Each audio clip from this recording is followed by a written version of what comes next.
Hello, and in this video we're going to be looking at continuing to work with sequences in looking at factorial symbols and summation notation. So summation notation is also called sigma notation, but let's start off with factorial. Now a factorial symbol is this explanation point, so it's called n factorial. N factorial is defined as the number times 1 minus a number times 2 minus a number all the way down. We're multiplying all the numbers down to 1, where n is a positive integer, and we also define a 0 factorial as 1. That's an additional definition. So in factorials, if I have 5 factorial, for example, we would start off with the n value 5 and multiply by 1 less, and then 1 less than that, and 1 less than that, until we reach 1.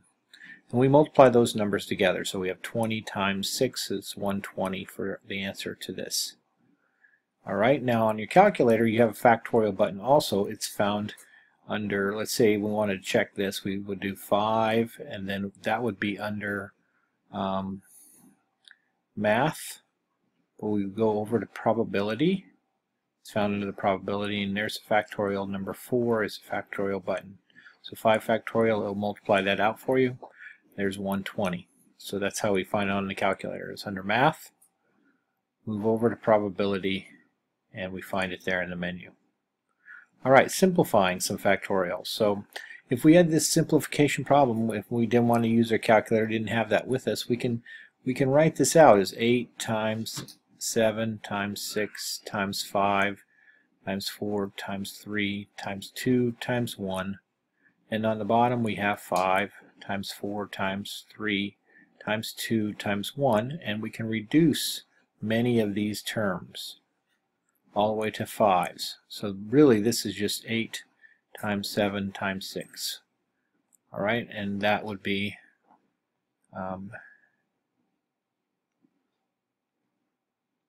the value of 336. So we can reduce a lot of these. If we're dividing factorials, we can reduce out the lower factorial value and just be left with a couple terms left over on the top. Okay, and so that's factorial notation. Now summation notation is a way to write a sum of terms of the sequence in a shortened notation. This is called the summation symbol. This part is called the index. So the k value here is the index of the summation symbol. This is the initial value of your, and this is the ending value of your sequence.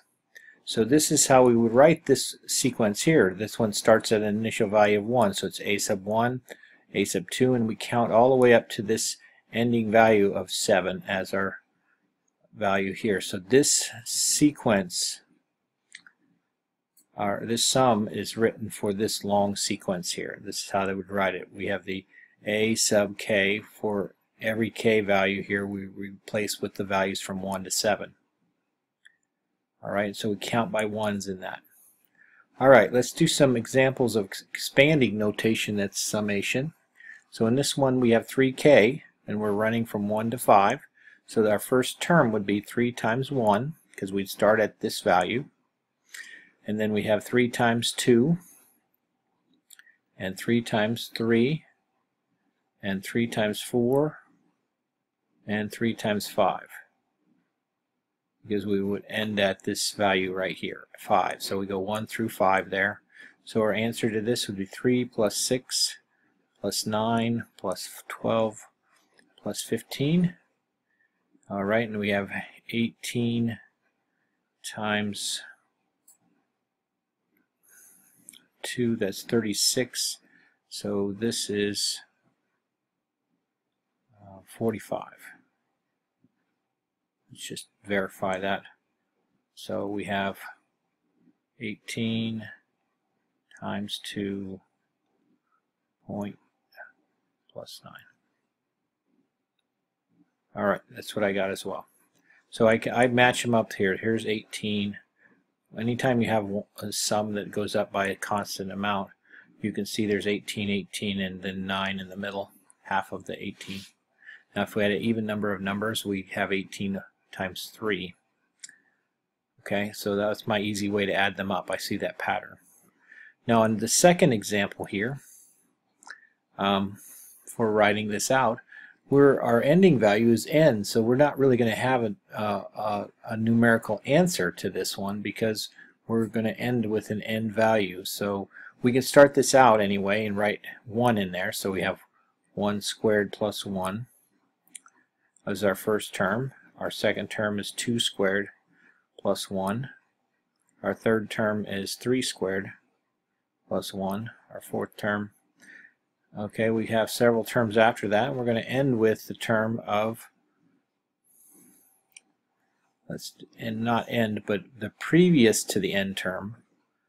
The term that's right before the end would be n minus 1 to the second power plus 1. And our final term would be n squared plus 1.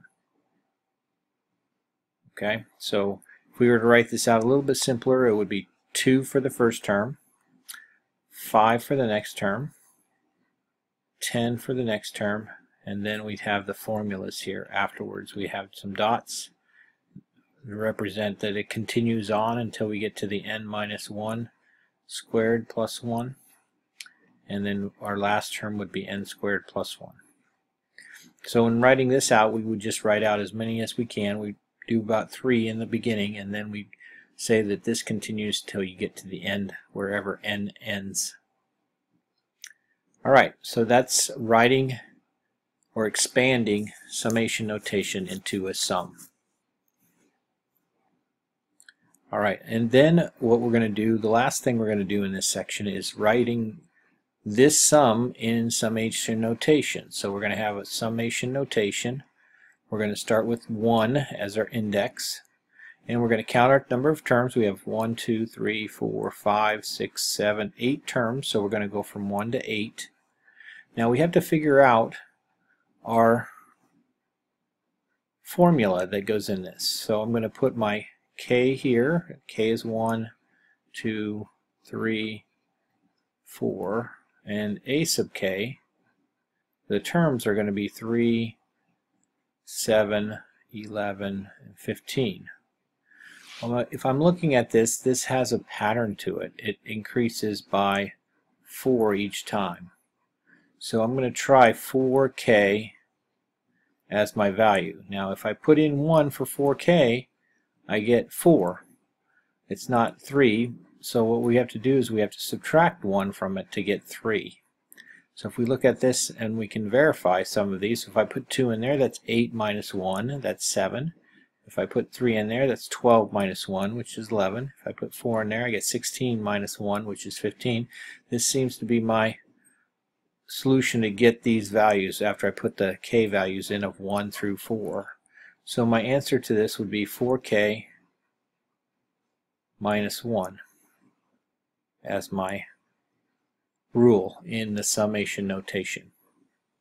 And we can check this out. If we put the last one in, it's 8 times 4, which is 32, minus 1, which is 31. It gives us the last term. So we have every term that we have there. We check the first 4 and the last one.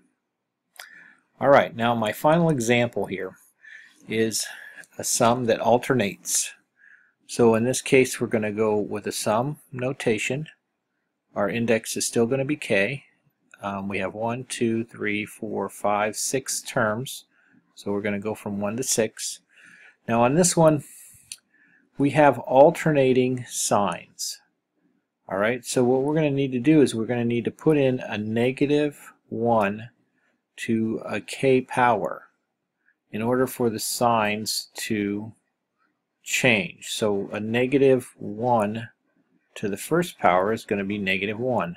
A negative 1 to the second power is going to be positive 1. Negative 1 to the third power is going to be a negative 1. So we're just going to check this to see if it alternates. Here our first one is negative, our second one is positive. It matches up pretty well.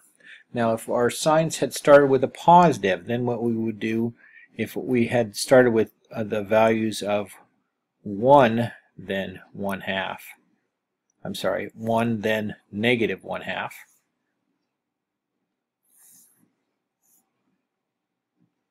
and then positive 1/3, we would alternate that one by using a negative 1, and then we'd use a k plus 1 here, so that our first one is positive.